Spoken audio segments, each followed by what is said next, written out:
evening, ladies and gentlemen, and welcome once again to the Pokemon Trading Card Game International Championships from Oceania in 2018. We have got one more round for you today. It's a top 4 game. I'm Ross Gilbert, and for this last game, I'm delighted to again be joined by Kyle Sukovic. How you finding today? Pretty exciting so far. We've had some great Swiss rounds and some great top 8 matches. I got to walk around and catch some of the other matches that weren't on camera. Had an exciting finish to Tord versus Corey. Corey was able to take a game from Tord, but Reklev did advance to the top 4, meaning he is 2 games away from becoming a 3-time back-to-back international champion, and that's got to be the biggest story we can follow. He's going to be going up against William Azevedo in the top 4, who won a very narrow match against Jimmy Pendarvis in the top 8. Came down to Jimmy using Auxiliary's Abyssal Hand, needed to draw an energy switch and an energy, and he missed completely, and William was able to take the match. So 2 exciting top 8 matches, and I'm sure both these players have to be feeling pretty relieved heading into the top 4. Absolutely, and I suppose something worth pointing out here, let's say Tord loses this game. I mean, statistically it looks like it's not going to happen, but let's say he does. He's still 1-1, then 1-1, then came top 4 at the 3rd. I mean, it's gone to the point now where he's got nothing left to prove, and I suppose at this stage, as silly as it sounds, kind of the only thing left to achieve for Tord is probably time for him to win the World Championships. Yeah, I guess so. The most impressive thing about this is he's actually sick. The entire weekend he's been coughing and, trying to keep himself together. He's feeling under the weather the entire weekend. I see him, he's like searching through his deck, and then he can't help but cough, and he has to take a second to go away. I mean, he's physically not feeling well and still dominating the competition. That is the first time I saw him this weekend. I went to shake his hand. He said, "Ross, don't shake my hand. I'm really ill. I don't want to get you ill." Of course, one of the defining moments of this tournament, this stream, has got to be that bridge it Tord played, where it was just dropping Pokemon from the sky, playing as fast as he possibly could, in a game where that really did buy him the last 2 turns he needed to win. Yeah, it's kind of where we started this tournament, and here we are, a whole day later, over 10 rounds later, and Tord Reklev is still in the top 4. On the other side of the bracket, we will see Philip Schultz taking on Joe Rudiger, who did take down Azul Garcia Griego, who was probably one of the favorites heading into the top 8. So a bit of an upset there with Joe taking down Azul, and he'll be in the top 4 taking on Philip. We can take a look at the bracket here and just look at what these players have gone through, but the thing that stands out is we have the same matchup on both sides. Philip and Joe, it's going to be Zoroark Gardevoir versus Buzzwole Lycanroc. And on this side, the same thing. William playing the Buzzwole Lycanroc deck, Tord playing the Zoroark Gardevoir deck. So we could have any number of outcomes here. Well, not too many outcomes. We could have a mirror match or a Buzzwole Lycanroc against the Zoroark Gardevoir deck. We could indeed. And one of the things that really stands out to me, this deck that, Tord and Philip and a couple of other European players all worked together to build, it's the exact same 60-card list. And 2 players took that exact list in a super competitive international championship. They've taken it all the way to top 4. And we could have, and let's not forget, they are seeds number 1 and number 2. We could actually have a 60-card mirror match in the final of this tournament with 2 teammates who made the deck together and then took it all the way to the final. And let's not forget, there were a couple other players who had very good showings with this exact deck as well. It really is turning into, the story of the tournament. In terms of players, it's Tord and going for this 3rd championship. But in terms of decks, it really is this deck that this small group of European players came up with together, which it's almost fair to say at this stage is starting to dominate this tournament. Yeah, this small group of players, what was it, like 7 players, brought this deck, and now 2 of them are in the top 4, potentially getting into the finals. They have to be feeling great about their chances, and it just feels like they have great matchups across the board. At the very least, there are no matchups they look at and say, I can't beat that. They have answers for everything. They have the consistency of that Zoroark GX that we've been seeing a lot of this weekend, the raw power of Gardevoir GX that we've seen since the World Championships, and then a few tech cards like that Mew-EX to counter those Buzzwole GX that are trying to prey on the fighting weakness of Zoroark GX. So it just feels like they have a nice package of everything in this 160 card deck. They've been able to counter just about everything that's out there. And that is a really impressive thing about these decks. It's got options, and you often see this with the really top players. Instead of building the super consistent, this deck is going to do what it does, it's going to set up every single game kind of deck, they go for the, look, it's a complicated deck, and I know I'm going to have the odd game here or there where I don't set up quite as well as I could, although these decks have proven to be very consistent. It's, look, I'm going to play a small stage 2 line of Gardevoir, and I'm going to put a Mew in there, and I'm not always going to find everything I need perfectly, although Zoroark is going to help with that, but I am giving myself options, and I am giving myself the opportunity to make sure that I can outplay my opponent, because players like Philip, like Tord, a lot of the time their attitude, and proven rightly so, is I can play better than most players. And I'm going to therefore give myself a deck that allows me to show my skill and make sure that as long as I can draw okay, I'm going to be able to win with my playing and my decision making, and you can't argue with the results that they're getting. Yeah, essentially all they've done is kind of stretch the boundaries of what you can pair with Zoroark GX. We see Zoroark with Lycanroc, Zoroark with Golisopod, and all these other variants, but they're just saying, let's take out these stage 1 Pokemon, and let's throw in Gardevoir GX, a stage 2 Pokemon, and thanks to the consistency of Zoroark GX, you can get out a stage 2 Pokemon pretty easily, especially in conjunction with Mallow. Absolutely, and we've seen and heard from Philip and from Tord in the interviews we've conducted with them this weekend. They keep shouting out this Mallow card and saying, look, we don't play Curlier, but we play Mallow, and Mallow gets us these stage 2s. I think another factor here might be that by this point, Tord's kind of used to playing on stage. He's used to being on that stream table, and that might give him an advantage against some of these other players who maybe haven't played like 20 games on stream in the past year. Yeah, and we do have William on the left. We're going to take a look at some of his accomplishments. So we do see he's running the Buzzwole, should be Lycanroc GX. There's no Zoroark GX in this one, but top 8 at the Sao Paulo Regionals just this season. And he was a regional champion as well, and a regional runner-up, so quite a few accomplishments from William. Might not be known too well on the international stage, but I've been following him over the course of the weekend.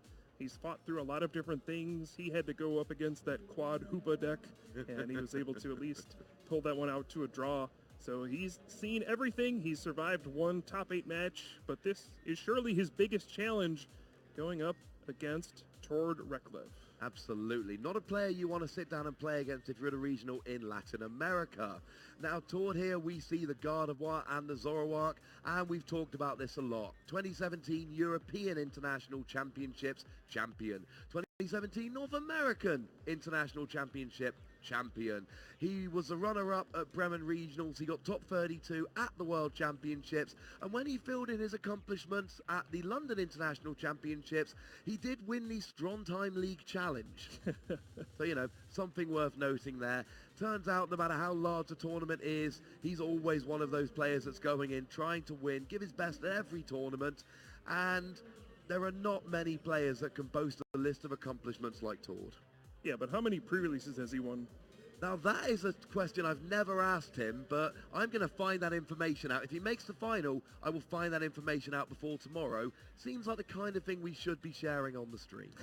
You'll be surprised. Tord has won many international championships. I remember talking to Michael Cromwell last year. He won so many regional championships. He won an international championship, but he had yet to win a League Cup. Just couldn't win a local tournament, but is able to win on the biggest stages. Now we do see the prizes coming down from both players. We do see 2 Bridget coming down from Tord there, which is interesting because of course he is only playing 3 of them. The one good news is that generally they're going to be the last prizes taken, which means that he's actually not going to have terrible prizes if he can set up, but having 1 Bridget rather than 3, that's going to hurt. All right, and we are kicking off game 1 here in the top 4 between William Azevedo from Brazil against Tord Reklev from Norway. If you guys are watching, get on social media, use the hashtag PlayPokemon. Tell us who you think is going to win this matchup. Can William take down Tord, or will it be one more finals appearance from our Norwegian player. The good news is he has hit that Max Elixir straight away on turn 1, gotten that all-important fighting energy on the Rockruff so that he's prepared for dangerous Rogue GX in the future, and then he just gets an end down to refresh his and Tord's hand back up to 6 cards. But of course, he gets a new hand of 6 after playing quite a few bench Pokemon and hitting a Max Elixir. Yeah, this is going pretty well for William so far. As long as he can get an energy attachment, this will be a pretty perfect first turn for him. And he gets to go first. That is a big deal in any matchup against an evolution deck, such as Tord's. Being able to knock out those Zorua and Ralts before they're able to evolve will give William the advantage in this matchup where he is looking to be the aggressor. Yes, it really will. Of course, he's now going to be able to have the energy on the Rockruff. Hopefully next turn he'll get an energy so he can Jet Punch with his Buzzwole GX and then start taking out these Zoruas. He's going to get a turn to attack before Tord gets a turn to evolve. Of course, he hasn't actually used his energy attachment for the turn. There we go, onto the Buzzwole. Even gets a Remoraid on the bench ready to evolve next turn. And he's got a great setup as he passes over to Tord. That's a good turn 1. Yeah, just perfect start for William. I mean, he could have asked for like 3 more Max Elixirs, but I think he'll settle for what he's got, and it'll be down to Tord, and he opens up with that signature turn 1 Bridget. I don't think I've ever seen him not play one on the first turn. Yeah, but let's remember, he had 2 Bridget prized, and he started with the other one in his opening hand. No, he got End, and then he drew it. Oh my goodness, you're right, he got End and then drew the Bridget.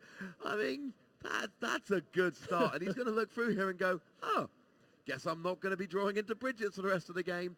And they're about the best prizes ever after you've used one. So that end really helped him. And of course, the other thing to point out, Tord started with 3 basic Pokemon.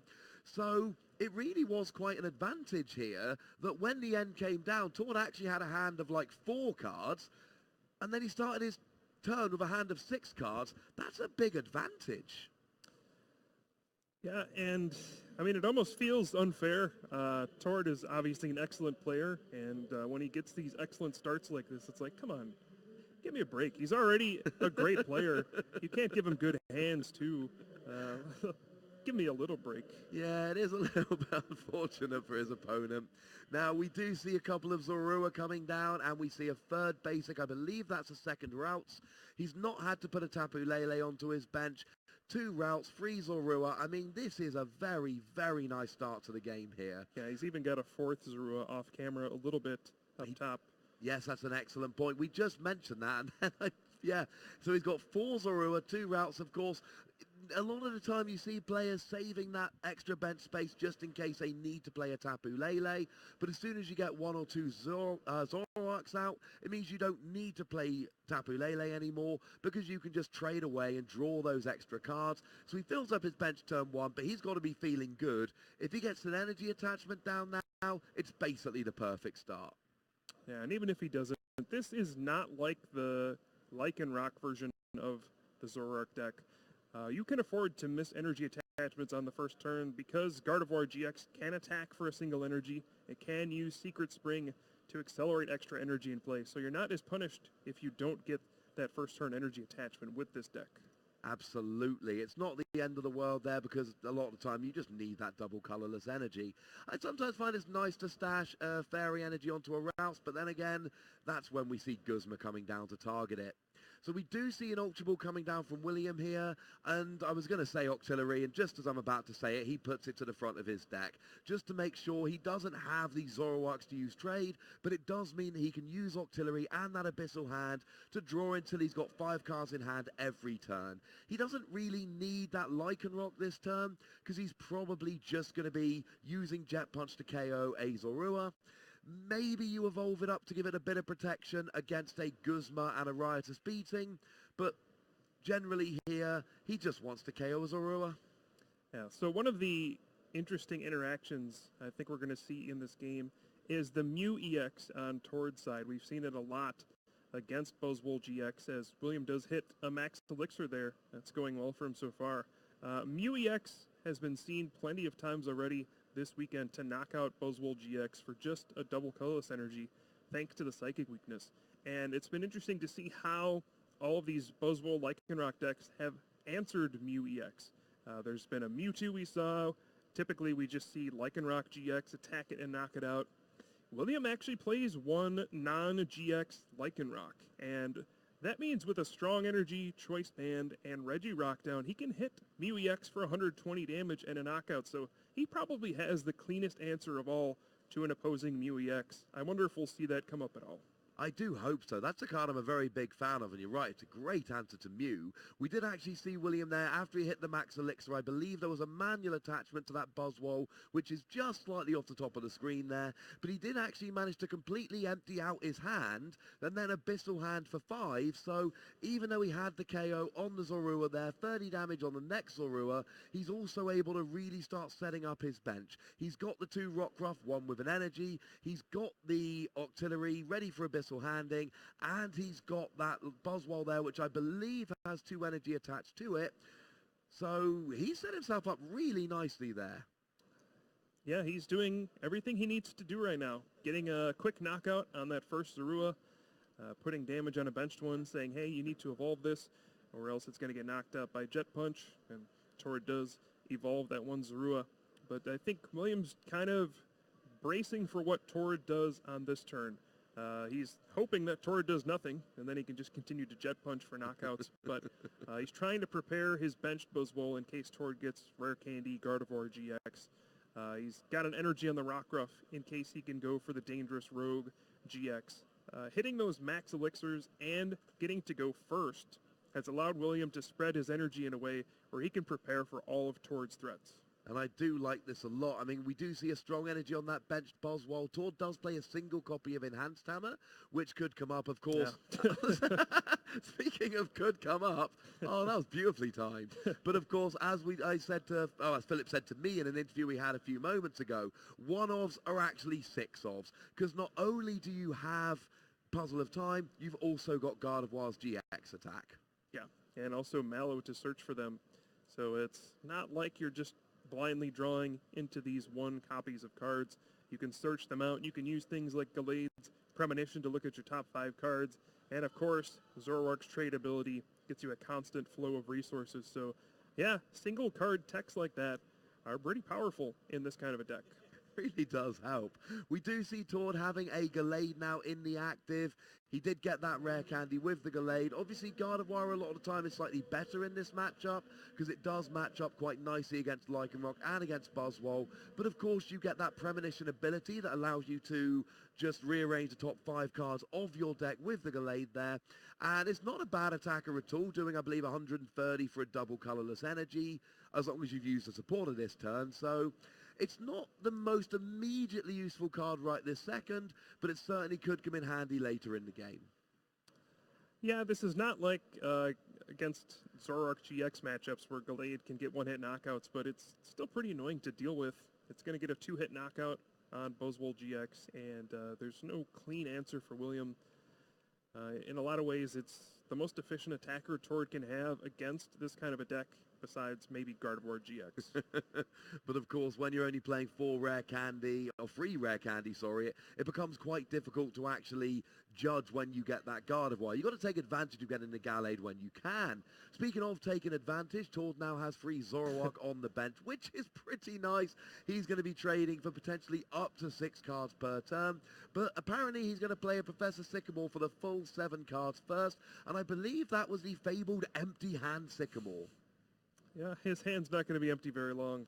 With 7 fresh cards, trades at his disposal, Torrid is sitting on a lot of resources at this point, and he's going to be able to do pretty much anything he wants. And it's going to be up to William to kind of figure out how to navigate this matchup. With 3 Zoroark GX down, does he target down Zoroark GX and try to take away those trade abilities, or does he go after things like Ralts and Gallade? I mean, yeah, there's a lot of options here. It really depends what he wants to take off the board. I mean, one thing we have seen quite a lot here is that free damage counters on the Zoroark's actually quite big. It means a Jet Punch with a strong energy Choice Band Regirock will do exactly 180 and take the KO. So certainly that's something that William's going to be thinking about as we go through the game. Can I actually get a Jet Punch KO on a Zoroark now that it's got free damage counters on it? Certainly something to bear in mind. I mean, a lot of these Buzzwole decks do like to just spread damage around for a little bit. Take some, whittle down this HP of some of these Pokemon a little bit, and then just take 1 or 2 KOs with something like Knuckle Impact or Absorption GX. Tord here, he's, able to got access to a lot of cards. We do see the rare candy Gardevoir here. That is an impressive looking bench for Tord. Not a bad turn 2 for Tord.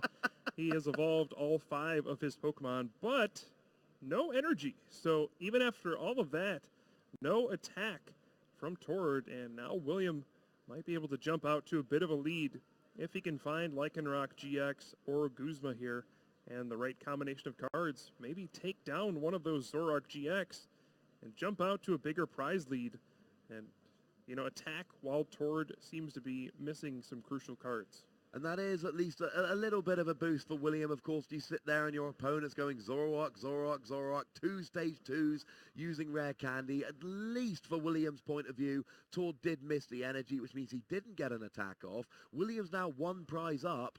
And has he just hit his 3rd max elixir of the game? Sure looks like it. Ooh. I think he's trying to figure out what he wants to do this turn.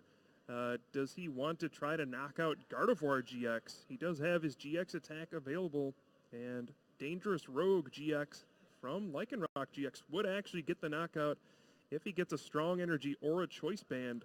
And I think that's going to be a big swing in the game. There's no immediate answer from Tord if William's able to get Lycanroc GX powered up. And then, of course, you can even use Claw Slash to start taking some KOs on those Zoroark and really start getting down to the last few prizes. We do see he's got a Guzma in hand, but he doesn't have enough energy, unfortunately, at the moment. And he doesn't even have a choice band either, so it's not like he could have used Absorption to get a KO on that Gardevoir either. We do see a Guzma coming down to bring that Zoroark into the active, and now it's a case of how much damage can he do? Can he get the KO on the Zoroark, or is he just going to keep spreading a bunch of damage around, softening them up to finish them off a little bit later? Yeah, William could have gone for the choice band on his benched Buzzwole GX, and if he got a 3rd energy, he could have used Absorption GX to knock out the Gardevoir GX, but it looks like he missed everything he needed here and just has to settle for the Jet Punch. So this was a turn with a lot of promise, but William just has to settle for doing a lot of damage, but not enough for a knockout. No, and I suppose the one saving grace is here that Tord's not had an attack here. Tord's got a lot of damage on the field. In terms of Pokemon out, Tord's loving this. He's got so many Pokemon, free trades per turn and Premonition to go with it, and several attackers, but it's all for naught if you don't have the energy. Now, the good news is, it looks like he's got a double colorless energy, and it actually looks like he's got that Mew-EX in hand as well. Yep. The good news for William is he's actually kept those Rockruff on the bench and not evolved them yet, which means that Burning Shadows Lycanroc is potentially an option going forward, because he could evolve up either of his Rockruff to whichever Lycanroc he likes. I think one big card for Tord this turn is going to be Parallel City if he can find it. I think limiting William's bench here, yeah, and look at that. If he can force William to discard a couple of those Pokemon, it's really going to take away some of his options. I mean, what do you even discard if Tord plays Parallel City here? Anything is important at this point. Having a Rockruff available to evolve into either of those Lycanroc, having Octillery is important for the Abyssal Hand, Regirock's Regipower is important for adding additional damage to hit those perfect numbers for knockouts, and there's no way you're discarding the Buzzwole with the 2 energy on it. So no matter what you discard, it's going to be all value for Tord. Absolutely, and to be honest, I like having both the Rockruff down. One for the Lycanroc GX, the Bloodthirsty Eyes and the big GX attack, and another one for, that Lycanroc, which you pointed out yourself earlier, is so good at taking down a Mew-EX, which is a big threat on Tord's side of the field. So, Parallel City here, honestly, I'm looking at Williams' side of the field, and I really don't know what I'd want to discard here. I mean, I'd even be tempted to discard the Octillery, but then late game ends are just punishing. And that's why we see Parallel City more and more. There's more decks playing Pokemon that like to sit on the bench. Even though Lycanroc GX can attack, its main use is for Bloodthirsty Eyes a lot of the time. We see more Zoroark GX and just more things that require bench space. And when you can play Parallel City and limit your opponent's bench to 3, sometimes you can put them in a very awkward position. You absolutely can, and here comes that parallel city we were talking about. So I suppose now we do get to see William making the decision, and Yeah, you can see he is not sure what to do here. I don't blame him. I mean, Regirock, I think probably is going to go. You can always recover that. It's easily searched out with Brooklet Hill later on in the game. Yeah, Regirock is the absolute easy choice here. Then it's between a Rockruff and Octillery. And I think if I'm him, I'm probably dumping the Octillery and the Regirock, but I don't like it. I don't think either of those is actually a good choice here at all. The one thing that is interesting about Williams' deck, and we got a little peek of that, he does actually play 2 Regirock in his deck, and generally we see that the numbers work such that you only need 1, so he is going to be able to get that Regirock back quite easily after he replaces that stadium. But anything else, and yeah, we do see the Octillery going. I mean, as much as on the one hand I want to say, yay, I predicted it correctly, also, there's nothing good about discarding those 2 cards. They were painful discards. And oh my goodness, Tord just has everything here.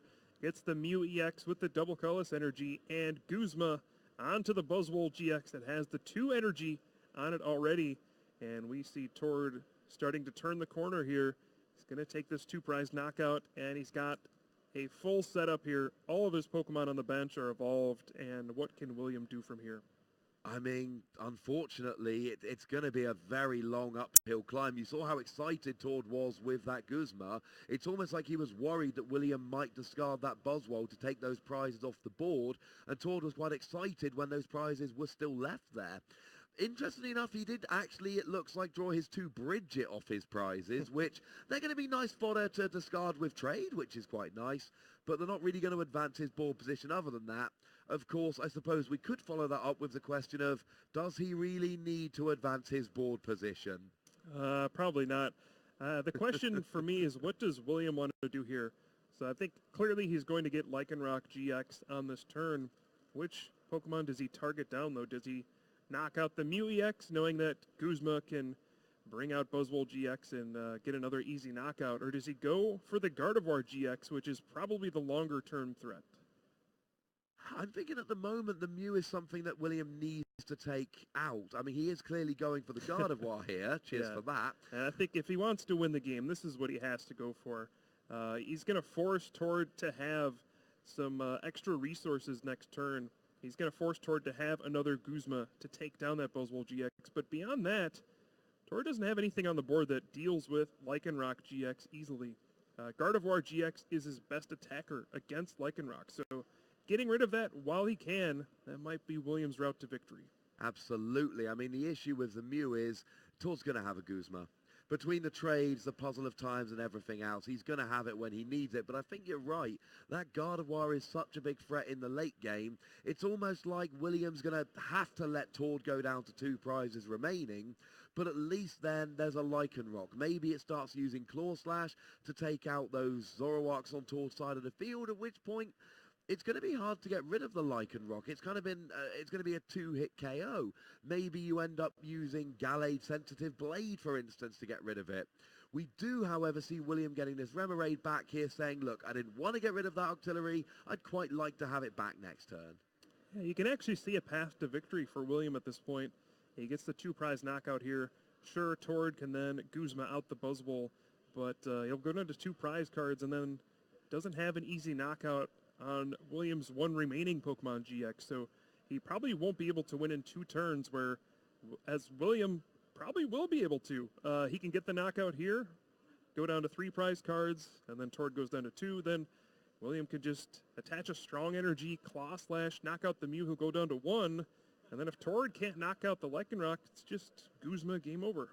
Absolutely. Now, we have been mentioning that non-GX Lycanroc. It is actually in Williams' prizes, so it's not something he's got access to in this game. It's still in the prizes, so it is, you know, literally and figuratively off the board for the moment, but it doesn't look like he really needs it. He's got that Lycanroc, and it's going to be kind of a Claw Slash party, we think, for at least a turn or 2 here. It can take fairly easy, very easy KOs on any of those Zoroark on the bench, and then that Zoroark that's already got 140 HP on, damage on, that's a Jet Punch. Yeah, the big thing is just William needs to draw well off of this end. If he can get his other Octillery into play, Abyssal Hand, he should be able to stabilize and perhaps take game number one when it looked perfect for Tord. But if William, misses a beat at all, looks like it's going to go game one to Tord. Yeah, we're back in that situation where one player has the route to victory and the other player really has to hope they miss something, at which point it then very much opens up for them to maybe be able to make a bit of a comeback. As it stands, Tord doesn't really have a KO on the board other than those non-GXs, which aren't the best plans at the moment because then you're forcing yourself into a 7-prize game. We're probably just going to see a Sensitive Blade for 130, and hopefully Tord can then take out the Lycanroc next turn. Yeah, and we see the big card in that top 5. I think Max Potion is going to be the game breaker in this scenario. I can see situations where William can take knockouts on one of those damaged Zoroark GX. He could even set up something like a 3-prize Jet Punch at some point, but Max Potion, I think, is going to be big in terms of blocking any sorts of fancy plays William might have in mind. I like this a lot because when that Lycanroc's going to go down in 2 hits, at which point William will still need to take a KO. And the obvious thing was, well, like I said, it will just Jet Punch that Zoroark on the bench. That's not going to be an option after this Max Potion goes down, assuming it does, which you've got to think it's going to. And then, there we go. At which point we've then got, well, okay, now William's in a situation where we see where the next 2 prizes are coming from. Where's the last prize coming? Yeah, that's going to be the question here. And also, he's only got 3 cards. I mean, if he could play a Guzma this turn and get a 2-prize knockout somehow, he will be in a position to win the game. But just given his hand, he's only got 3 cards. It seems unlikely. He'll probably have to just attack into the Gallade, and he probably doesn't have any way to even knock it out. So it's going to be pretty ugly for him. You see, this is where Gallade can come in handy. It's just got enough HP to withstand these attacks, and it does enough damage to make a difference. I mean, he would need both of his Regirock to do it. If he had a strong energy and was able to get both of his Regirock, that would be Claw Slash for, I believe, 150, yep, which would be just enough to get the KO. But we know Ron Regirocks in the discard. It's technically a way he could get the KO, but that's not going to be an easy way to knock out this Gallade. I think there's actually both Regirock in the discard pile, too. He had to discard one early on. So he doesn't even have access to any of them. Ooh, that is a little bit upsetting. So, okay. I mean, technically that would be the way he could do it, but unfortunately it's not something that's on the board at the moment. So, I mean, he's eyeing up that Watch and Learn Sudowoodo. That might be an option for taking a KO on something like a Zoroark that uses a Riotous Beating. Yeah. And we do see it coming down. I think he's got at least 1 Max Elixir left. I think he's got exactly 1 left. Yeah, now I think the path to victory is going to involve evolving the Rockruff on the bench, using Bloodthirsty Eyes, and bringing out one of the Zoroark GX or the Mew-EX, and taking a knockout with this Lycanroc GX after he attaches to it. And then on the next turn, if he can go Guzma and then find a way to get enough energy and Watch and Learn, he can knock out one of those Zoroark GX on the bench. And you can see William has a path to victory in these next 2 turns. Yeah, absolutely. I think that's how he wins the game here. We see a Professor Sycamore coming down for 7, and that Octillery, which is going to be big, and a Super Rod, which could, well, I mean, it's a bit late to try and get the Regirock back now, but we do see a lot of options here. Does he have the Lycanroc, though? Looks like he missed. He does find Octillery, so he could maybe play down to 4 cards in hand and try to draw a single card off of Abyssal Hand. And if it's the Lycanroc GX, that's going to be a big swing in the game. Otherwise, that Gallade for Tord is going to be the difference maker, and it's going to swing back into Tord's favor. Absolutely. We do see that Octillery coming down here. And, I mean, he can't even double Regirock now after a Super Rod because he's only got 1 bench spot remaining. So he's not getting a KO here unless he can find that Lycanroc, get the Bloodthirsty Eyes going, drag that Zoroark into the active. We didn't see exactly what he just put down. Oh, it was a Tapu Lele he just benched, slightly out of sight there. He's going to go for this. He's going to play out as many cards as he can, including this Super Rod. There is one Lycanroc GX left in his deck. He can Abyssal Hand for one card, and if William, his one card is Lycanroc GX or Ultra Ball, he'll get this crucial knockout, but the odds are certainly against him. Yeah, it's going to be quite difficult. Having said that, we saw a game one earlier when the player needed a Guzma, used Abyssal Hand for one, drew the Guzma, so we've seen it before. What card is it? Don't hide it from us. We need to see it. I don't think it was Lycanroc GX. No, I think if it was, he probably would have used it. Oh, and that means that we see a Claw Slash for 130. Now we go back to Tord. Now Tord has got the option to win the game in 2 turns. He's going to be able to just Sensitive Blade to KO that Lycanroc, and then he's going to just be 2 prizes away from winning. And of course, he's got the Mew-EX that can do that. Yeah, so all William can really do from here is try to knock out the Mew-EX on the following turn. If he can find the Lycanroc GX next turn and maybe power up the Sudowoodo or get some kind of max elixir play and bring out the Mew-EX and knock it out, he can take away Tord's only way to really take a 2-prize knockout on the following turn, but it's an uphill battle from here. He just needs so much stuff to go his way, and then even then, if Tord has 2 Puzzle of Time in hand, he can get back the Mew-EX, and it just seems like the writing is on the wall at this point. He's got 3 Zoroark GX out, he can trade so many times, and almost nothing can stop Tord from winning this game at this point. It's going to be very, very difficult. We have just received an update. It turns out that Joe is actually up 1-0 in our other top 4 matchup. So we do see Joe 1-0 up against Philip with his Buzzwole Garboda against Philip's Gardevoir Zoroark deck. Yep. That's impressive. Philip is the #1 seed, and he's playing the exact same deck list as Tord, so it'd be interesting to see if Joe can take him down. That will be a story if he can. Back to this game, we do see Tord, drawing cards. Stop me if you've heard that before from this Zoroark deck. And the good news is he just needs to play a supporter. That's all he needs this turn in order to take a KO. But of course, it's not just about this turn, it's about next turn. We do see that he does have a Guzma already in hand. That Mew-EX on his bench will get a KO on the Buzzwole using that Guzma. So he does actually have everything he needs at the moment in hand to close this out with this turn and the next turn.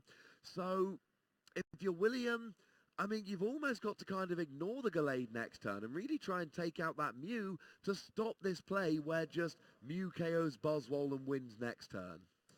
Yeah, he almost just needs too much. I think he needs to end next turn because Tord has far too many cards in hand. He needs to get Lycanroc GX to bring out the Mew. He needs to get a Max Elixir and an Energy. It's just so much he needs to even get a knockout next turn and prevent Tord from potentially winning, but Tord's just going to be proactive about this, use the Guzma, and go down to 2 prize cards here. He's going to say, I'm going to take away that option and make it so I win the game if I simply have Guzma next turn. Yeah, I really like this play from Tord, of course. He knows William's deck quite well by now. There's no Ace to Roller, there's no Max Potion. William's not healing off that Lycanroc. So whereas Tord before, had he lost the Mew, maybe it's too difficult to take those final 2 prizes.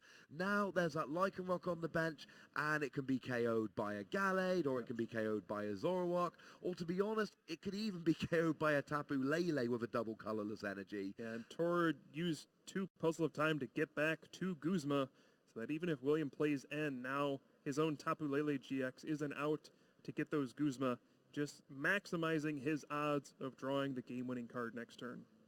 And this is what Tord does. He's given himself every opportunity to win. William can end Tord down to 2 cards, but he's got 3 trades available. And we saw, instead of hoping to hit the Puzzle of Time next turn, he uses them to get the Guzma, which means they're already in his deck, ready to draw if he gets end. And that Lycanroc, it's not going to be healed, and it's just going to be too easy for Tord.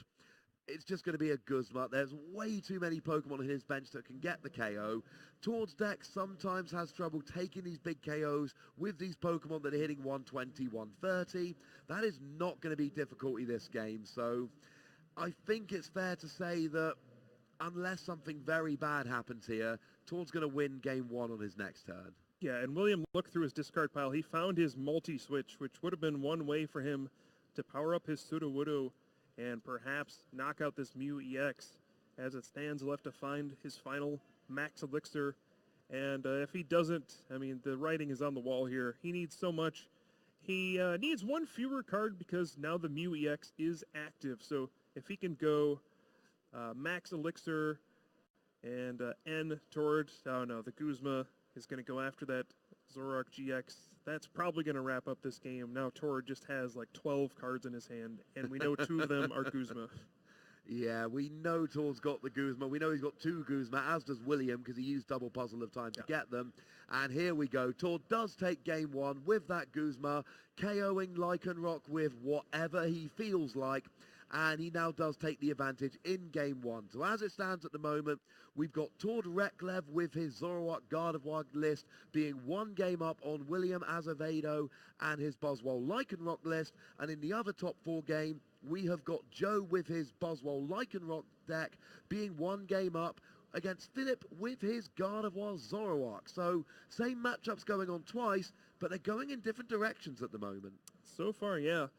The impressive thing for that game is Tord drew almost a perfect hand throughout the game. He had his entire field evolved on the second turn of the game. There were 2 stage 2s and 3 Zoroark GX in play on the second turn of the game. He did miss an attack turn 2, but it's hard to beat that setup. And William was able to make the game close in spite of Tord's perfect start. So you got to think if Tord ever stumbles at all in this matchup, if he doesn't get that turn to stage 2 and all the Zoroark GX, if he potentially misses Bridget on the first turn for once, maybe William can capitalize on that, but he has to win 2 games in a row against Tord Reklev. That is not easy to do. Not an easy thing to do. I suppose the good news is we do have that longer time limit in these top cut games, so we do have a little bit more time here, but yeah, 2 games in a row, and it's a point we've made before, but it's a point I think we need to make again. If there's a game 3, Tord's going to be going first, because he won game 1, which means he'll have to lose game 2, and that means that he's going to get the first evolution. It's going to put him kind of in the driver's seat if there is a game 3. Of course, yeah, I mean, Tord's setup was just ridiculous. He got Rare Candy Gallade and Rare Candy Gardevoir, and if I remember correctly, were they not even in the same turn? Yeah, it was turn 2, yeah. It's just silly. Yeah, you can't ask for much better. Now, William here in game number 2, I mean, in game 1, I think he played pretty much as well as he could. He gave himself every opportunity to win that game. If things had gone a little bit differently, we could have seen him take game 1. He was just 1 or 2 cards away from pulling the crucial knockouts. The game looked worse than it really was. William, in particular, missing that Lycanroc GX on that crucial turn to get a knockout, that could have put him in position to win. But it really went back to that one turn with Parallel City. If Tord had not drawn the Parallel City on that one crucial turn, William would have been left with his Octillery. He would have had the Regirock on board. It would have been a completely different scenario. And had he had a Regirock on board, I know he had Regirock in hand the turn the Parallel City went down, so maybe he would have been able to pull off that double Regirock blade to KO the Gallade, and that could have been a little bit different. Whether you really want both Regirock on your bench at the same time, that is a different question. You generally only want to dedicate 1 bench space to that. But either way, it was very close. William had a lot of options. Tord just did everything he needed to beat it. It's certainly not going to be outside the realms of possibility that William goes and wins this game. Good news for him, his prize is not too bad at all. Yeah, a couple energy, but otherwise nothing extremely relevant. Now Tord does have to mulligan here, so William will start the game with an extra card, and since he'll go first, he'll have an opportunity to play out those cards. Always a welcome sight to see your opponent mulligan, especially when you're going first. Yeah, because you get an extra card. Mulligan being where your opponent draws an opening hand that doesn't have a basic Pokemon in it. It means that they get to draw a fresh hand of 7 cards, and you get an extra card, kind of like an apology. Of course, if you mulligan and give your opponent extra cards, you often want to play an end to reset that. But if you're going first, you get the extra card, and you definitely get to use it. It's kind of the perfect opportunity here. All right, so Tord does find a basic Pokemon. We're going to kick off game number 2 here between William and, Mew-EX and 2 Zoroark GX in the prize cards for Tord. I think the Mew-EX is the important card here. We've seen Tord use that countless times to deal with Buzzwole GX.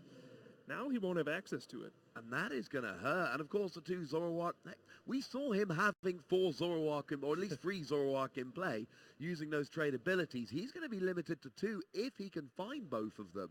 So that is going to be a plot to watch as we go through this. Good news for William as he starts. He's got a Reklev, which he chooses to put in the active. He's got a Buzzwole on the bench. That's so that if he plays a Guzma, he can then have the the Buzzwole in the active. And we see an Ultra Ball coming down here, and he's got to use it to grab a Tapu Lele so he can grab a Professor Sycamore, draw himself some more cards. William has to breathe in a sigh of relief there as he Ultra Balls. He has no supporter card in hand. He only plays 1 Tapu Lele GX in his deck. If that weren't his prize cards here, this would have been looking a lot different, but he has the Tapu Lele GX in his deck. He's able to Wonder Tag, and the game is going to look much different now. And he does play this Max Elixir. Of course, he's got a Float Stone in his hand, so that's going to be useful. Another reason why the red drop might be in the active. Yeah. And we do see, no, he with the Max Elixir does not get the energy there, unfortunately. I mean, he was hitting him at a pretty good clip last game, so missing 1 or 2, I think, it's acceptable. Yeah, and a pretty good start from William. He does get the energy down onto his Buzzwole GX. I think he wants to look for a Rockruff and Remoraid if he can. Maybe try to get a Max Elixir, but otherwise, this is really all you're hoping for with Buzzwole GX. Just get an energy attachment on the first turn, and particularly when you go first, you like to use that first turn to grab to play a supporter and draw cards, so that turn 2 you can have a Guzma in hand ready to target down a basic Pokemon and knock it out with Jet Punch. Absolutely. Have just got a quick update on the other game. In game 2, Joe has 1 prize remaining. Philip has 4 prizes remaining. So Joe is getting very close to booking his ticket into the final, which will be played live on stream tomorrow. So I suppose that Joe's in a great position. Tord's in a good position, but William's got a good start going on here. Yeah, he actually hit 2 Max Elixirs He did. after the Professor Sycamore. So he ends his first turn with 3 energy in play. That's got to be scary for Tord, but he's going to start off the same way he always does. Here comes a Bridget. It does come a Bridget, but this is very, very different to last game. 2 Bridget's prize, but I've got one in my hand after the end. Here, he's got 2 Tapu Lele on the field now. He started Tapu Lele, then he had to play a second Tapu Lele to grab a Bridget, which essentially only gives him 4 Pokemon slots for the game, unless he uses his Parallel City on himself to get rid of those 2 Tapu Lele later on in the game. Probably not something he's going to be itching to do, given how great Parallel City was against William, in that previous game. Good news, though, Tord does have that Bridget. He's going to get those basic Pokemon. He's going to start getting set up, and hopefully maybe even get himself a Fairy Energy or something to start building up those Pokemon. Downside, of course, William has potentially got a Guzma next turn to try and start taking down Tord's Pokemon before he gets any evolutions. Yeah, so we do have a stoppage here. I said that William had hit 2 Max Elixir. That was actually incorrect. He had actually attached a second energy card for the turn. So the judges have caught this, and we're going to go back and try to rewind this situation. He did play 2 Max Elixir, but the first one missed, and the second one hit, but you're only allowed to attach 1 energy from your hand per turn, so he's going to have to return one of those, and there might be some kind of penalty here.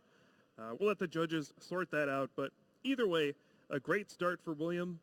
Getting multiple energy in play on the first turn is exactly what you want, and Tord is going to start off with a Bridget once again, but I think William's going to be in a good position no matter what happens here. He's had a very good start. Of course, one thing to note about penalty guidelines, they are escalated according to the tournament. International Championships top 4, we generally do see slightly harsher penalties here because, of course, we are in the real latter stages of, except for the World Championships, as big a tournament as you get, which is why you do see these large penalties slightly more regularly in these tournaments. Quick update on the other game. We do see that Philip has taken 2 prizes, so Philip has 2 prizes remaining to Joe's 1 in that second game of the other top 4, where we do see that Joe is up 1 game to 0.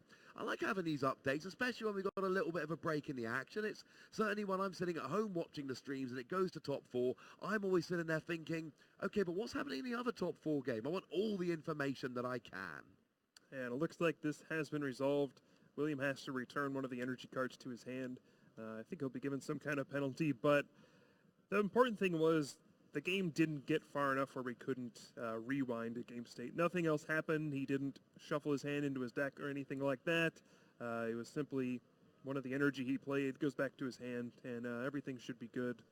And you can't blame someone in this high-pressure situation. You know, you're on stream, you got the headphones on under the lights, you're in the top 4 against a player who's won the last 2 international championships, down a game. And it's very easy to make mistakes and get in your own head. But it'll be important for William to compose himself and get everything together and kind of shake off that mistake. And I did receive confirmation in my ear there. It was just a warning given. Good thing is, attaching an extra energy from your hand, it's a little bit naughty, but it's very easily reversed. You just take the energy off the Buzzwole and put it back into your hand. So nothing above a warning there. And Tor's playing his Bridget, and he's grabbed himself a couple of Zorua and 1 Ralts. Of course, this is his first search of the game, and he is going to be seeing here that actually this is not a great situation. He knows that he's got those 2 Zoroark prized, but it's always nice to have a Ralts on the bench anyway, because maybe, and we've seen this with Tor himself on stream, sometimes you just end up drawing Rare Candy Gardevoir, and that means you get kind of a cheeky stage 2 a little bit earlier than you may otherwise have done so. Yeah, and the big news he's going to find out is that Mew-EX is in his prize cards. That's his #1 weapon against Buzzwole, and he won't have access to it in this game. It's going to make it much more difficult to deal with this early onslaught from the Ultra Beast, and I really don't know how he can respond unless he can find a quick Rare Candy Gardevoir. Otherwise, we're going to see a lot of jet punches taking down these fighting weak Zorua with no real response on Tord's side. It's going to be rough when you're up against the Buzzwole that is, using those jet punches unchecked. It's very, very difficult. We have had confirmation, however, that Joe has booked his place in the final. Philip Schultz has unfortunately lost in top 4. So in the other matchup, we saw Buzzwole Lycanroc take down Zoroark Gardevoir. We have 1 finalist booked, which means the only Pokemon TCG Masters action at the moment is here. And speaking of here, we do see a Guzma coming down the single energy Buzzwole, going into the active, using a Jet Punch to KO that Zorua and put 30 damage onto the other Zorua. This is nice because it means Tord is limited to a maximum of 1 trade next turn. This is going to be a little bit awkward for Tord because William's got a very good setup, but unlike in the previous game, Tord does not have anywhere near as good a setup. Nope, not at all. And it's really going to come down to what Tord does this turn. Can he find Rare Candy and at least Gallade? Potentially, oh no, actually going to trade away a Rare Candy. Faked me out here. But can he get a Stage 2 in play this turn? Zoroark GX is not going to fight against Buzzwole GX very effectively, but any of those Stage 2 Pokemon can get the job done, and it looks like Tord does have the cards lined up. He's got an Ultra Ball, he's got a Rare Candy, he's even got Professor Sycamore. He just has to decide, does he want Gardevoir or does he want Gallade? That is a big decision here. He's got the double colorless energy in hand, which is great for Gallade. I think a lot of the time here, Gardevoir is a really good Pokemon to go for. It's got such high HP, and it can really punish things like Lycanroc that want to use Claw Slash with free energy, just do not match up well, and it looks like Tord's agreeing here. He's gone and searched out that Gardevoir, 230 HP, and it's not just that it's a good attacker with high HP. Firstly, it gives you that extra energy attachment per turn, which does not have to go on the Gardevoir. It can go anywhere on your field. And secondly, it means that, you've got this situation where your opponent's going, oh, well, I want to attach a second energy with his Max Elixir, but then I'm more vulnerable to Gardevoir, and he's got one on his field, and it's very difficult to, play when there's a Gardevoir on the other side of the field, making you question all of your choices. Yeah, I think there's got to be a sick feeling in the pit of William's stomach at this point. 2 games in a row, your opponent with not a dedicated Gardevoir deck has gotten turn 2 Rare Candy and Stage 2 in both of these games. Tord does commit the double colorless energy to Tapu Lele GX, which is a fine attacker against Buzzwole GX early on. So he'll be able to get a little bit of damage on there, but so far, Tord looks like he has an excellent setup with that Stage 2 Pokemon in play, and William's going to have to figure out what to do about this. And that is upsetting. As good as a start William had, he goes up by a prize, which to be fair, Buzzwole decks should go up by at least one prize. But then you see as a Tapu Lele on the other side of the field doing 80 damage. And we've seen this a lot this weekend. A lot of players are choosing to go, you know what? Tapu Lele actually does more damage to Buzzwole than Buzzwole does to Tapu Lele until you've got free energy on there. So I'm going to use this to soften you up. Now, of course, something like a Riotous Beating would get a fairly easy KO on that Buzzwole, or indeed something like a Gardevoir is going to come in, get a fairly easy KO without having to dedicate too much energy to it. And then you're losing your 2 prize Pokemon, your opponent's getting a couple of prizes. This is a very, very nice way for Tord to start off this game, and even though he had quite a slow setup initially and some prizes which were, to put it mildly, less than ideal, he's pulling back into this game quite nicely indeed. I think William would love to have a Guzma plus strong energy here to knock out that Gardevoir GX with the Absorption GX. I just don't think he has the cards in hand to do it. Going to play the Max Elixir, and I think his supporter for the turn is Professor Sycamore, and he misses on the Max Elixir. Can't get that strong energy since it's not a basic energy. So William, the story of the match for him so far has just been slightly missed opportunities, just one card short here and there, whereas Tord has not missed a beat at all, and this might be the difference in the end result. Absolutely, it might. I mean, William here, he's really running out of options. It's much less likely here that he's going to be able to get these big attacks. I mean, he could still Absorption GX. He did draw into the strong energy, but of course, it's a fairly moot point at this stage because, okay, you can KO that Tapu Lele, but then Gardevoir's probably going to KO you right back, and then you've used your GX attack for the game. It's a really... Well, he did draw Floatstone, and he does have an energy, so he could retreat and just Knuckle Impact for the knockout on the Tapu Lele GX. As you said, it's pretty risky. If Tord has enough cards to get enough energy on to Gardevoir GX, he can then respond with an Infinite Force knockout. But from this situation, if you're William, you might need to take some risks here. He'll have to figure out if this is one he wants to take. Yeah, that is going to be the issue here. Of course, when you're down 1-0, you do sometimes, like you say, just need to take a chance. You don't want to be taking chances in top fours of such a large tournament, but sometimes it's what you've got to do to get yourself back into the game. There is only one energy on that Gardevoir at the moment, and there is only one Zoroark on Tord's side of the field, so his trading options are somewhat limited. I think if you're William, Jet Punch just doesn't do enough here, and there's still a chance that Tord can just get a bunch of energy in play and get the KO anyway, so I think maybe something like an Absorption or a Knuckle Impact could be the way to go. It's like William going to take the more conservative route, though, attaching strong energy to the Rockruff instead of going for a big knockout on this turn, and that is probably going to swing the prize trade back into Tord's favor. It looks like William's actually just going to retreat into the Buzzwole GX without all the damage on it, go for a Jet Punch, and even this is a little bit risky. If Tord has double colorless, Fairy Energy, and Choice Band, he can get to a knockout here on this Buzzwole GX, but William did look at his discard pile and saw that there's a Fairy Energy in there, there's a Choice Band, and there's a double colorless energy and a Fairy Energy on the active Tapu Lele GX, so the odds of Tord pulling this off are very low. But who knows, if there's a Mallow, it could be disastrous for William. It really could. Of course, every time we say the odds are low, it kind of comes back to haunt us.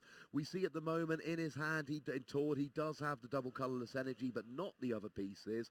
And William there just playing the odds. That Gardevoir can get a KO this turn, but there is quite the combo. If Tord had 3 or 4 Zoroark on the bench, maybe this isn't a risk that William takes because those trade abilities are really going to up the chances of it happening. However, we do see a Tapu Lele coming down here, and it looks like it's going to be a Mallow for a puzzle of time. And, of course, we know he's got one Puzzle of Time in his hand, so that will give him the double. Oh, yeah. And I think that might actually give him all 3 cards he needs, because he's got the double colorless in hand.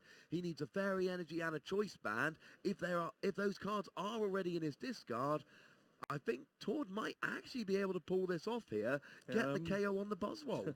I might have been thinking a little small there. Tord's going to have all of it and then some. If he can pair this knockout with an enhanced hammer to discard the strong energy on the Rockruff, the door is going to close on William quickly, or even something like a parallel city to reduce his bench size.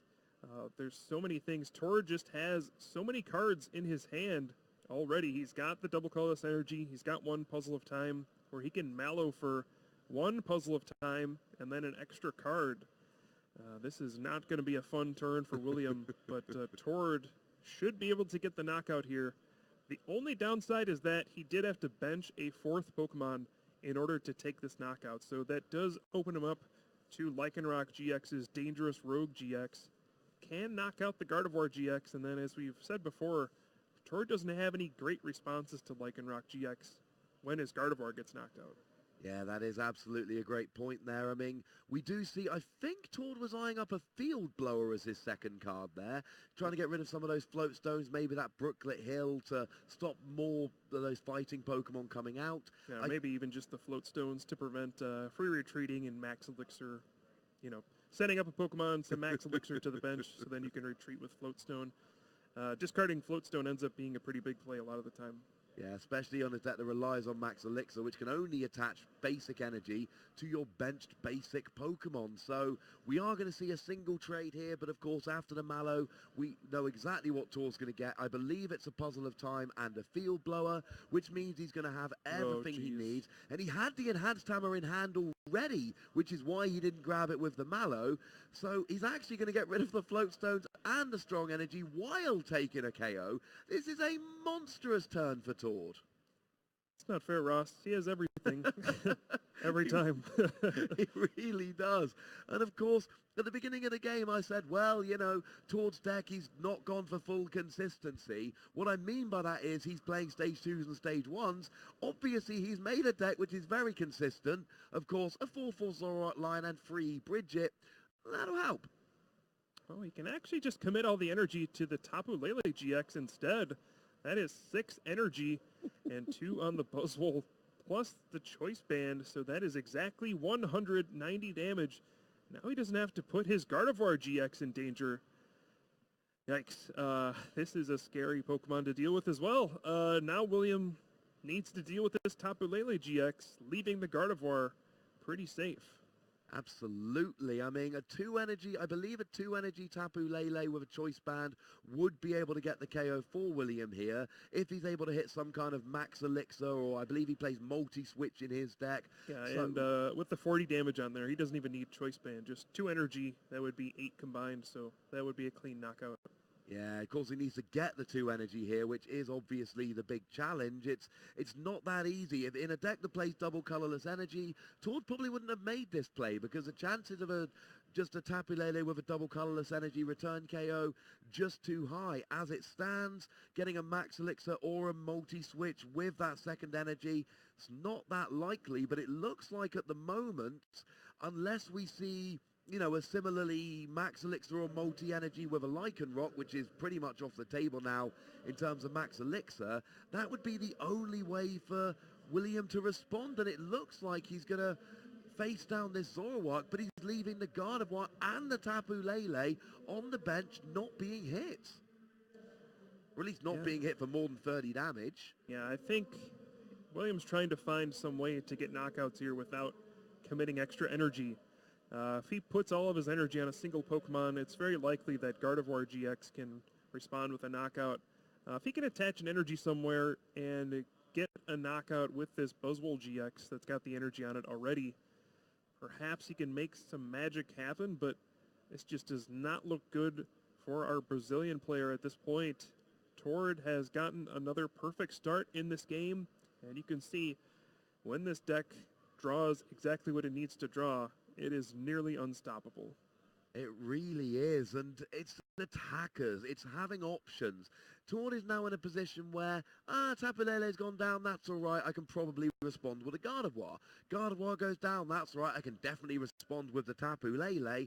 And then, of course, he's got Zoroark for trading, and it's just too many things at this stage. There's a Buzzwole there that's already got 8 damage counters on, so that's only got 110 HP remaining. That's not going to be terribly difficult to KO. And, of course, the Mew is going to come out of his prizes. We know it's going to come out, well, assuming he takes the prizes as we think he will. The Mew is going to come out the next time he takes the KO. So, of course, there's your last KO on a Buzzwole. Tord's route to victory here seems to be mapped out pretty nicely. William's taken one prize and, okay, he pops a strong energy on the Lycanroc. That could maybe make a play next turn. Tord could win in 2 turns here.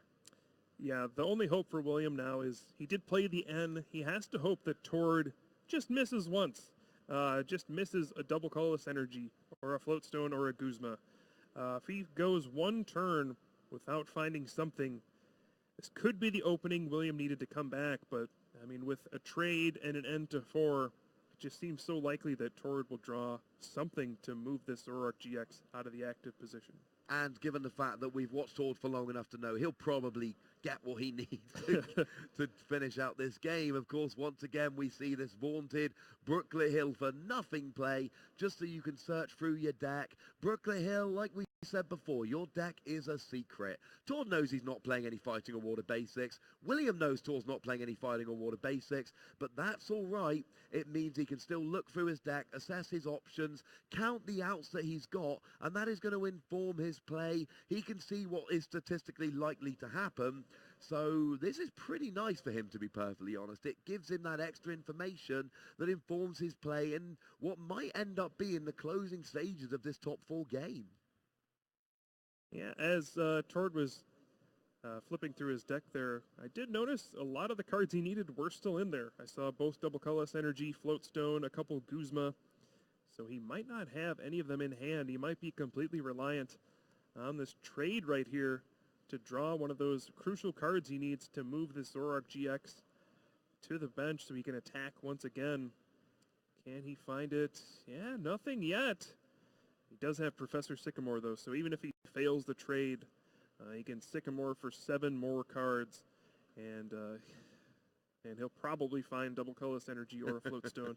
He even draws Guzma off of the trade. That is big. So the beats keep coming from Tord. And a parallel city as well, which could be quite punishing for William here. Yeah, although a Guzma here actually doesn't get any knockouts, I believe. It would push the Buzzwole GX to the bench, so there's no easy target for a knockout for Tord. So Guzma actually not the best card to draw for him here. No, he really needs to get that Zoroark out of the active. Of course, Guzma plus Parallel City would not be a good play because that Buzzwole with all the damage on would go right in the discard.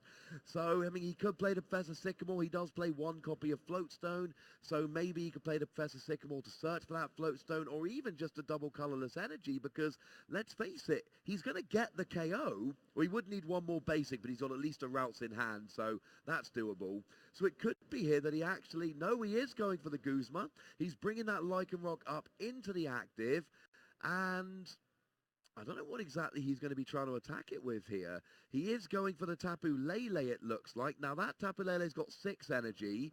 He's only hitting 170 at the moment. 7 energy total plus the choice band.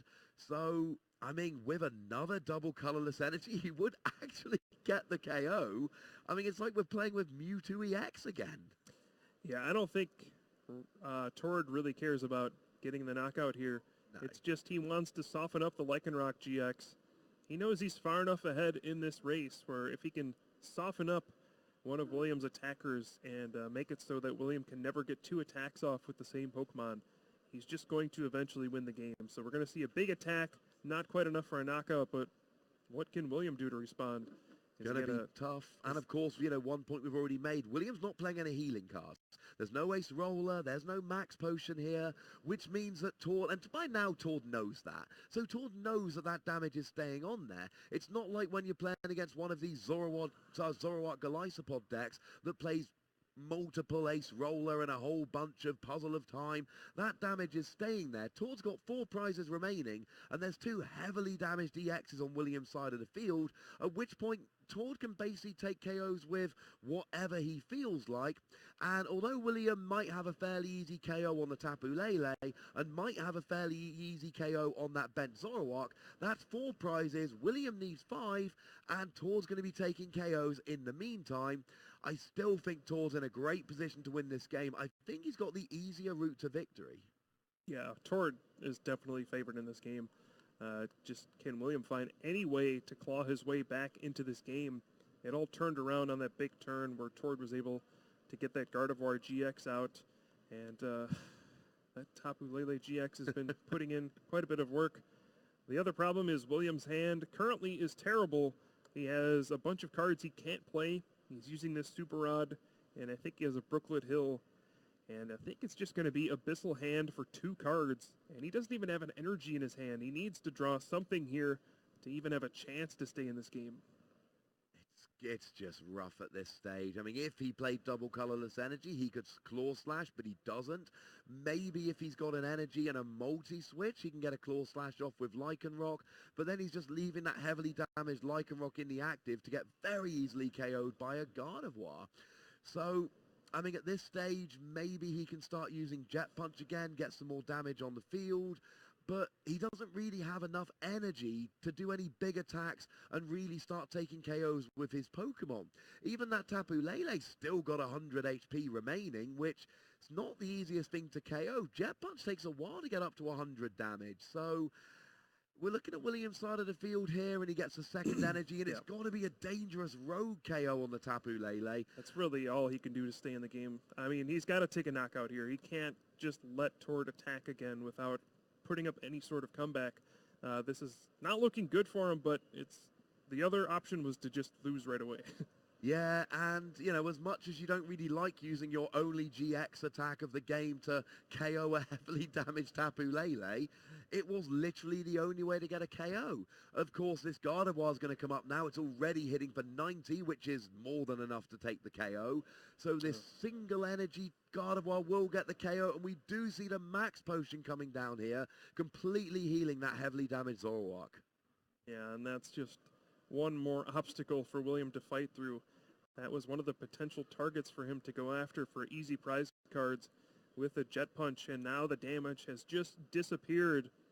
Tord always having the answer every single turn, and he's just a couple knockouts away from advancing to his 3rd consecutive finals at the International Championships. An absolutely unheard of streak, and it's all on the back of excellent play and gonna say a few fortunate draws in these games as well, but he is playing excellently. And he's maximizing his options. We look at his deck, 4/4 Zoroark. He's playing Mallow. He's playing 4 Puzzle of Time. Well, he's getting some good draws, but he has made his deck in a way that maximizes his chances of getting those good draws. Now, we do see the Professor Sycamore here, and there's not a huge amount in there. He does have a Floatstone if he wants to retreat his Gardevoir. Not that I think he would. He's got a fairly nice KO. And then, of course, how does William KO the Gardevoir? It's going to be very difficult. His GX marker has been flipped. There's no GX attack coming here. That Gardevoir's got 200 HP at the moment. So it would need a Knuckle Impact with a strong energy and a Choice Band here, or double Regirock, in order to get the KO on that Gardevoir. And, yeah, that's going to be quite difficult. Tord's going to go down to 2 prizes here. And I do like this Zorua going down onto the bench, because maybe next turn it becomes a Zoroark. Maybe next turn it gives him an extra trade, especially if William were to drop an N and, you know, drop Tord's hand down to 2 cards with that N. Yeah, Tord is trying to figure out if he should play this Ultra Ball here, and he does decide to do it. I think he might have been thinking, if my opponent plays a Guzma to take a knockout, then I just have my own Ultra Ball for a Tapu Lele GX, and then I can probably Guzma for the win. But decides he wants to thin out his deck a little bit, discard some probably irrelevant cards at this point, get another Zorua down as more insurance so he can get a few Zoroark GX into play, trade a couple more times. Keep in mind, he's done all of this with just 1 Zoroark GX in play the entire time. Just one trade per turn, and he's just been able to draw into exactly what he needs. He has. It's been a great game for Tord. He's been able to get what he needs. He's been able to really take advantage of his resources. Of course, we talk about sequencing in the game, the order in which you play your cards. That has been on display here for Tord. Playing out his hand to make sure he gets everything he needs. There was that turn we had one trade and we're like, oh, he needs a double colorless energy and a fairy energy and a choice band. That's going to be difficult. No, we only needed to mallow for one card in order to actually pull it off here. So we see a Floatstone coming down onto the Zoroark, and really tall. Oh, and a second Rouse here coming down as well. Of course, now the GX marker has been flipped. Dangerous Rogue is not an issue. And then we get the KO, and Tord is down to 2 prizes left. Yeah, I think the only thing William can do here, he needs to find Guzma this turn. He needs to get an energy on that other Buzzwole GX. That's his only Pokemon that's really capable of withstanding an attack at this point. If he can Jet Punch, knock out one of those basic Pokemon, and then put 30 damage onto the Zoroark GX, if he dodges a Guzma from Tord on the following turn, which is not a guarantee, he could get knockouts in back-to-back turns and potentially win the game. Otherwise, I don't see him really powering up a Buzzwole GX this turn for a Knuckle Impact. Even if he does, then even Zoroark GX with Ride is Beating can finish off the damaged one. But I think it's all got to be a Guzma this turn. I don't see any other real way for William to pull this one off.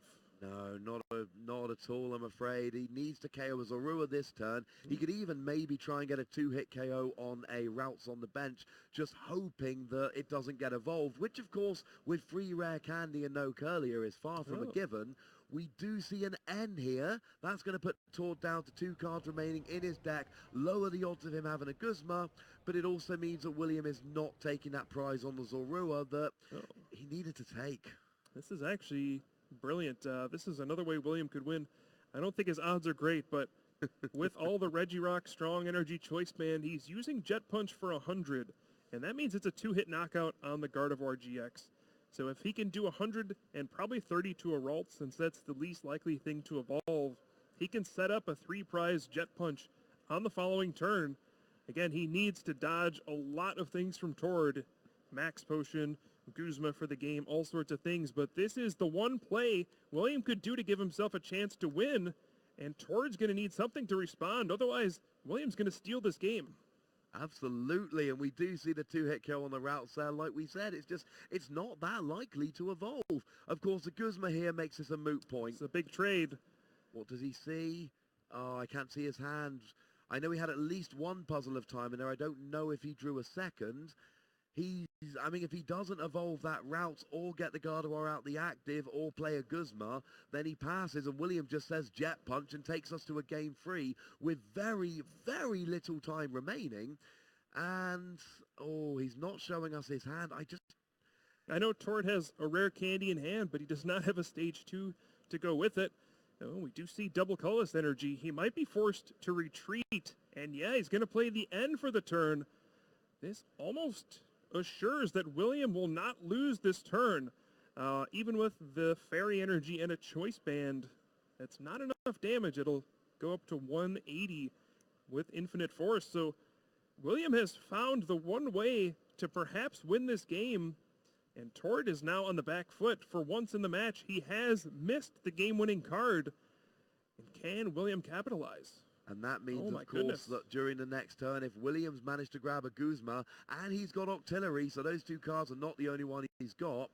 I like this play, just putting that in the active, because it's going to get KO'd anyway. But a Guzma from William here will see 3 prizes and take us to a game 3. Go on, William, show us your hand. What do you have? Do we see the Guzma there?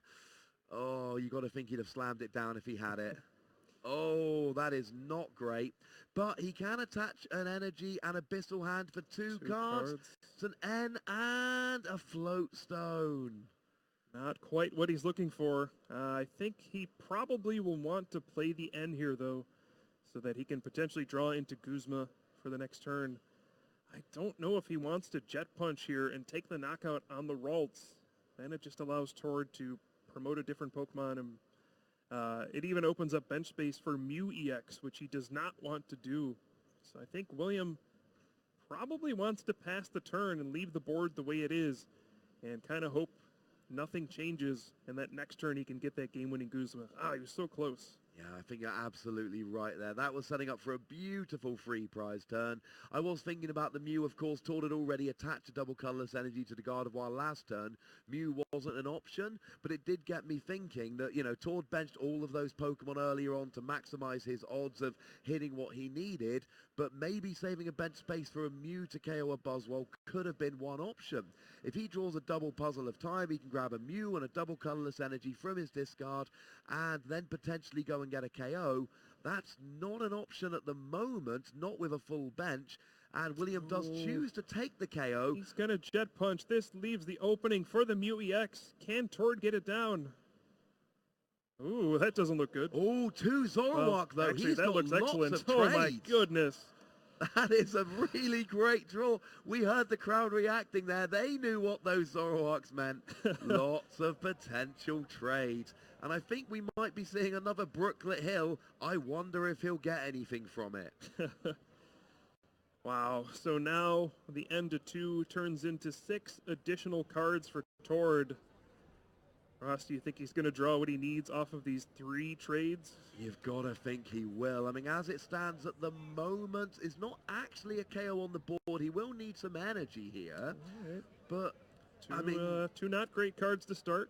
He's still got 4 more cards, though, so it looks like he gets the Mallow and a rare that's candy. going to do it. Yeah, Mallow means he can grab himself... what's he actually... Oh, he's going to get the Mew and the double colors. Of course he's going to get the Mew and the double colorless. Yeah, Tord actually checking with this Brooklet Hill to make sure he has a double colorless energy left, and he does. This is going to do it. Mallow will search out the Mew-EX and double colorless energy, and it looks like we didn't think it was possible, but Tord Reklev is going to advance to the finals at the Oceania International Championships. This is 3 in a row, unheard of. He's 1 win away now from being a 3-time international champion. And that is absolutely crazy. We see the chat, we hear the crowd cheering. Everybody here. Tord has become a real crowd favorite. Commiserations to William Azevedo, a great player, coming all the way to top 4, really giving his all. But Tord, we mentioned him right at the beginning of this stream. Tord is becoming the story of the Oceania International Championships. What a play there. And that end, you know, William ended him to 2 cards, and what did Tord get? 2 Zoroark. He only needed 2 of those trades. Gets the Mallow. Of course, we did see that KO on the routes, just opening up that bench space there for the Mew to come down with the double colorless energy. And if you give Tord an opening, he is gonna take it. Yeah, he not only drew 2 Zoroark GX, but then an Evo Soda, just in case he needed to find another one. Yeah, that was just absurd.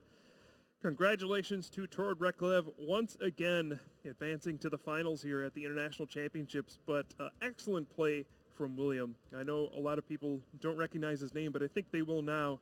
That was an absolute wonderful game he played in game number 2, giving himself a chance from that situation he was in to win the game. If he had just drawn the right card, that was the story of the game, though. The story of the entire match. William was just constantly 1 or 2 cards away from turning the tide, but he missed his opportunities. Tord hit his, and, well, that's all it takes. Tord is now our finalist. He absolutely is, and he's kind of been practicing. He's been practicing for the final because he's got the same matchup coming up in the final. He is playing Joe and his Buzzwole Lycanroc deck. We have got our final ready for tomorrow. Unfortunately, we are going to have to wait until tomorrow for the final. We don't quite get that today, but I like the idea of a championship Sunday. Yeah. But certainly, Tord, a deserving finalist, and every tournament. And the other thing to, of course, mention, if he does win, this will be 3 international championships with 3 different decks. Yeah. 3 in a row. Still hard to just kind of conceptualize that. Winning 3 tournaments of any size in a row is difficult. Winning 3 league challenges in a row, 3 league cups in a row is very difficult. Yeah. Even if there's only like 20 players in the tournament, winning a single international championship is an incredible feat. Imagine winning 3 of the largest tournaments in the world in a row with some of the best players in the world. It doesn't make sense. It's not something we thought was going to happen. The good news is we can hear from the man himself now. We have got an interview on standby, so yeah, Tell us some things, Tord. Educate us.